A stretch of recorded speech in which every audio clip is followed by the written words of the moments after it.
तुम्ही नीट समजून घ्या. मराठा समाजाला पण मी हेच सांगतोय की आतापर्यंत एकदा दोनदा गेल्या महिन्यात सुद्धा गुलाल उधळला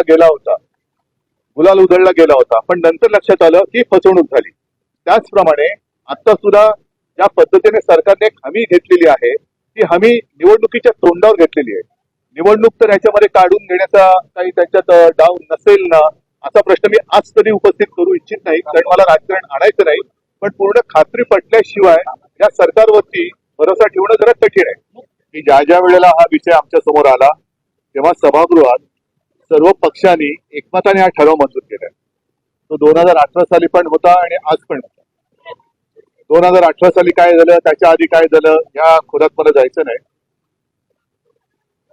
मला खात्री आहे की ज्या पद्धतीने अभ्यास करून हा प्रस्ताव मांडला गेला आणि हे विधेयक मंजूर झालं, याचा अर्थ असा की कायद्याच्या सर्व निकषांवरती, सर्व पातळींवरती हे आरक्षण टिकेल अशी मला एक आशा वाटते. माझी प्रार्थना आहे, आमच्या सगळ्यांची प्रार्थना आहे. सभागृहामध्ये कोणाला समजून सांगण्याची काही गरज नव्हती, कारण सभागृहाने दोन्ही वेळेला, म्हणजे या वेळेला आणि गेल्या वेळेला एकमताने याला पाठिंबा दिलेला आहे.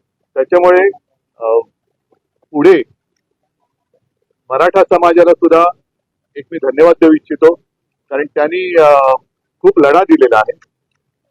सरकारला मला फक्त एवढंच सांगायचंय की तुम्ही हा प्रयत्न केला, प्रामाणिकपणाबद्दल तुमच्या आता तरी मी काही शंका घेत नाही, पण त्याकरता मराठा समाजातल्या अनेकांना बलिदान द्यावं लागलं. मी स्वतः जरांगे पाटील जेव्हा प्रथम उपोषणाला बसले होते, या विषयाला आत्ताच्या सुरुवात होता, आधीपासून त्यांचा हा विषय सुरू होताच. जालनाला गेलो होतो आंतरवेली सराटीमध्ये. अमरत तुम्ही पण होतात, अनिल तुम्ही होतात, अशोकराव होते, संजय राऊत होते. ज्या निर्गुणपणाने आणि निर्दयीपणाने त्या आंदोलकांवरती अत्याचार केला गेला होता, डोकी फोडली होती, ती फोडण्याची काही गरज नव्हती. हा विषय पहिल्यापासून शांततेने सोडवता आला असता.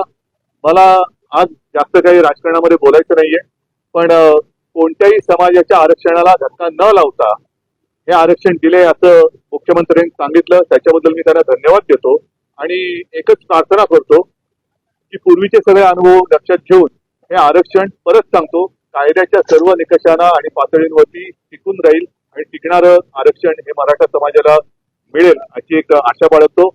आता आरक्षण दिल्यानंतर हे आरक्षण शिक्षण आणि नोकरीमध्ये दिलेलं आहे. शिक्षणाचं ते आता शैक्षणिक वर्ष सुरू होईल तेव्हा आपल्याला सगळ्यांना कळेलच.